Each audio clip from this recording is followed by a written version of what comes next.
Little green men is the stereotypical portrayal of extraterrestrials as little humanoid-like creatures with green skin and sometimes with antennae on the heads. The term is also sometimes used to describe gremlins, mythical creatures known for causing problems in airplanes and mechanical devices. Today, these creatures are more commonly associated with an alleged alien species called greys, whose skin color is described as not green, but gray. During the reports of flying saucers in the 1950s, the term "little green men" came into popular usage in reference to aliens. In one classic case, the Kelly Hopkinsville sighting in 1955, two rural Kentucky men described a supposed encounter with metallic silver, somewhat humanoid-looking aliens no more than 4 feet in height. Employing journalistic license and deviating from the witnesses' accounts,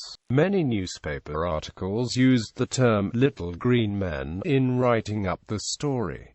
Extraterrestrial definition. Usage of the term clearly predates the 1955 incident. For example, in England, reference to little green men or children dates back to the 12th century Green Children of Walpen, though exactly when the term was first applied to extraterrestrial aliens has been difficult to pin down. Folklore researcher Chris Orbeg has used electronic searches of old newspapers and found a number of instances dating from around the turn of the 20th century referring to green aliens. Orbeg found one story from 1899 in the Atlanta Constitution about a little green-skinned alien in a tale called Green Boy from Hara, Hara being another planet, perhaps Mars. Edgar Rice Burroughs referred to the green men of Mars and green Martian women in his first 1912 science fiction novel A Princess of Mars. Though 10 to 12 feet tall, they were hardly little. Quote, however, the first use of the specific phrase "little green man" in reference to extraterrestrials that Orbeg found dates to 1908 in the Daily Kennebec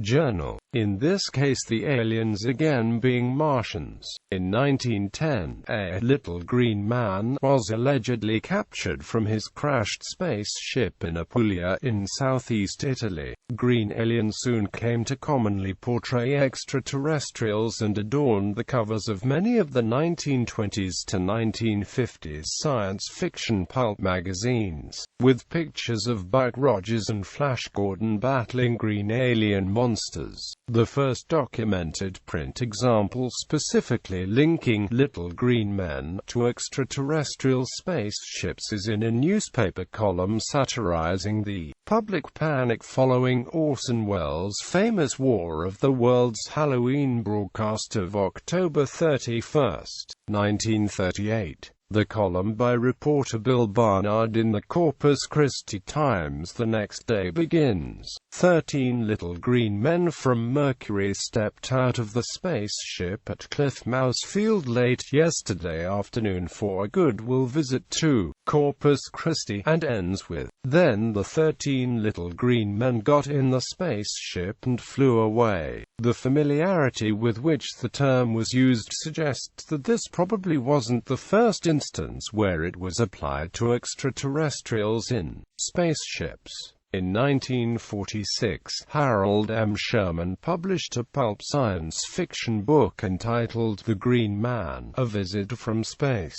The cover illustration was of a normal-looking and proportioned human being, albeit with a green skin. Nationally syndicated columns by humorist Hal Boyle spoke of a green man from Mars in his flying saucer in early July 1947 during the height of the brand-new flying saucer phenomenon in the U.S. that started June 24 after Kenneth Arnold's famous sighting and the Roswell UFO incident. However, Boyle did not describe his green Martian as small. In 1951, a science fiction book titled The Case of the Little Green Men was published by Mac Reynolds, telling of a private detective hired to investigate disguised aliens living among the human population. As he was being hired, the detective referred derisively and familiarly to the aliens in the flying saucers being little green men. The cover illustration is notable for depicting the LGM with the classic antennae sticking out of the head. Mac Reynolds would go on to write the first Star Trek novel in 1968. By early 1950, stories began circulating in newspapers about little beings being recovered from flying saucer crashes. Though largely considered to be hoaxes, some of the stories from the sources about little aliens eventually made it into the popular 1950 book,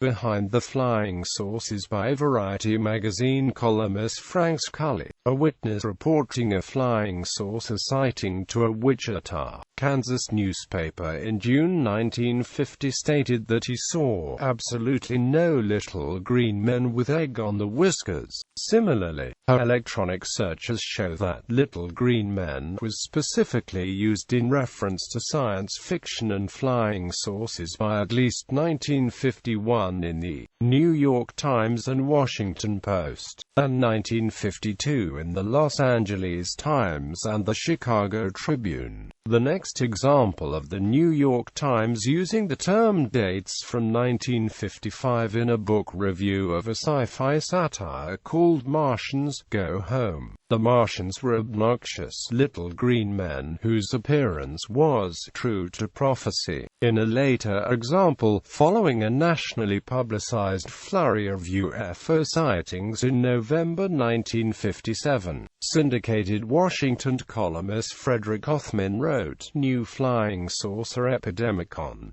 All over this land again are flying saucers.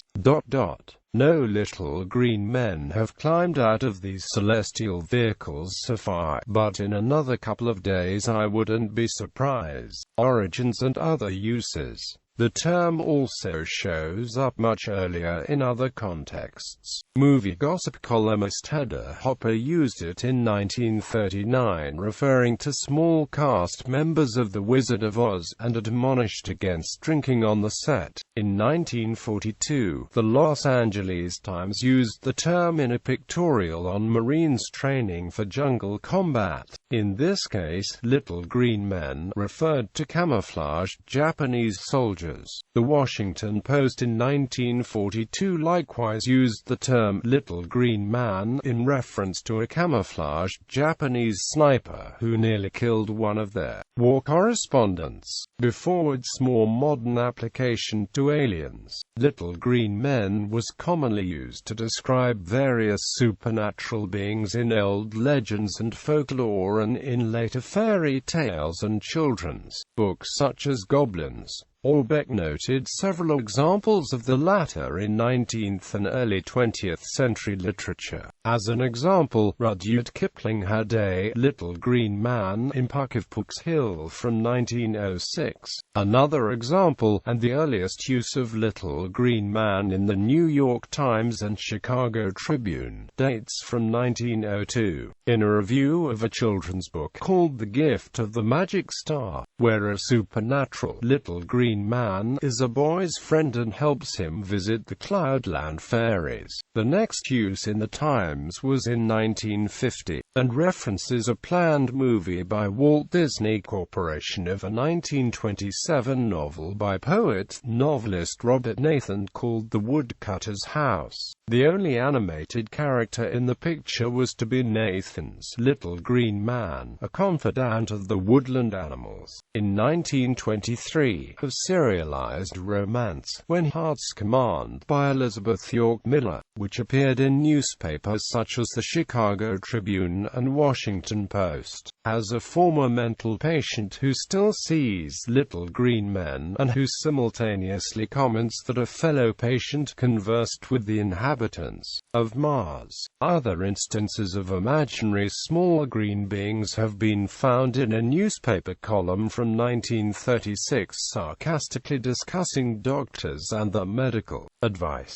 saying these are the same people who have breakdowns in middle age and start hallucinating a little green man with big ears. Syndicated columnist Sidney J. Harris used Little Green Man in 1948 as a child's imaginary friend while condemning the age-old tradition of frightening children with stories of boogeymen. These examples illustrate that use of little green men was already deeply ingrained in English vernacular long before the flying saucer era, used for a variety of supernatural, imaginary, or mythical beings. It also seems to have easily extended beyond the imaginary to real people, such as the reference to small actors in The Wizard of Oz or camouflaged Japanese soldiers. Similarly, Orbeck and others suspect that when flying saucers came along in 1947, with subsequent speculation about alien origins, the term naturally and quickly attached itself to the modern-age equivalent. It is also clear that by the early 1950s, the term was already commonly used as a sarcastic reference to the occupants of flying saucers. By 1954, the image of little green men had become inscribed in the public's collective consciousness.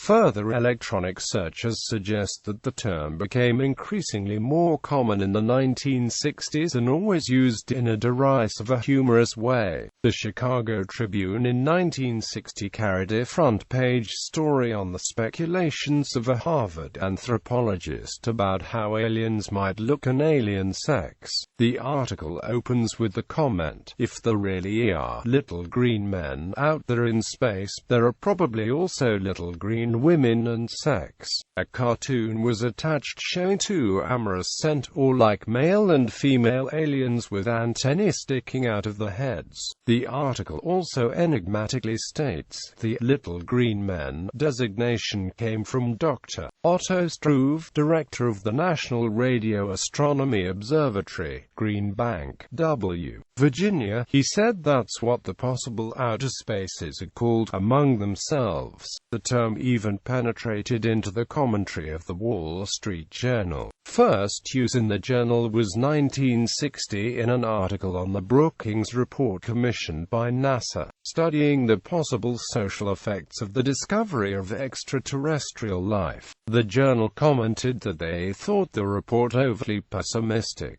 assuming that the little green men with the wiggly antennae would be hostile. Another journal use of the term occurred in 1968 in an editorial on a planned congressional investigation of UFOs. The writer sarcastically asked how they planned to subpoena a little green man. Quote, in 1969, they commented that the Condon Committee UFO study commissioned by the Air Force was a waste of money. The editorial stated that even if they did prove that UFOs were people with little green men, what were we supposed to do about it? By 1965, a little green man had even appeared in the Flintstones as a recurring character. The Great Gazoo typified the representation of a little green man with his short, green stature and helmet with antennae. However, the 1960s also marked a transition in the way people imagined a stereotypical alien. In alien abduction stories they are often small but grey beings, and in Arthur C. Clarke's 2001, A Space Odyssey, they are unseen.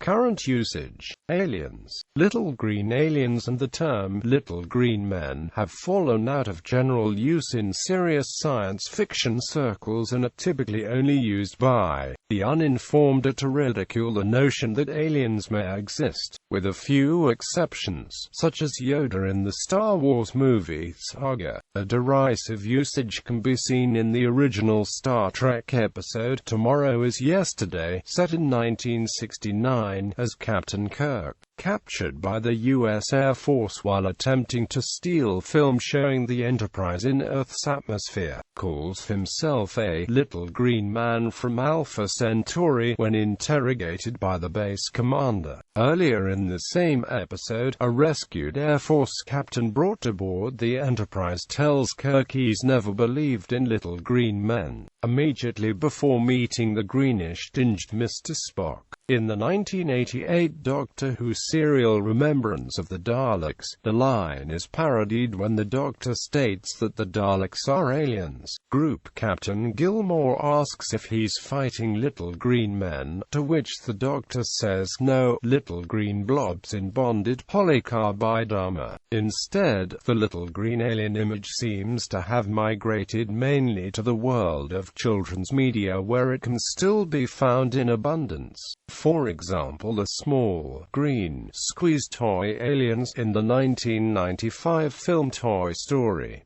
Elgem is a Pokémon based on LGM. In the space simulation game Kerbal Space Program, Kerbals are the only species in the game and are portrayed as little green men with a large head compared to the bodies, unidentified defending objects. The uniformed, local self-defense forces, equipped with camouflage and modern Russian weaponry, but lacking identifying badges or insignia, operating during the 2014 Russian military intervention in Ukraine, were also called Martians, or Little Green Men, by the locals and the media. See also Little Green Men. Astronomy. In 1967, Jocelyn Bell Burnell and Anthony Hewish of the University of Cambridge, UK dubbed the first discovered pulsar LGM-14 Little Green Men, because the regular oscillations of its signal suggested a possible intelligent origin. Its designation was later changed to CP1919, and is now known as PSRB 1919+21.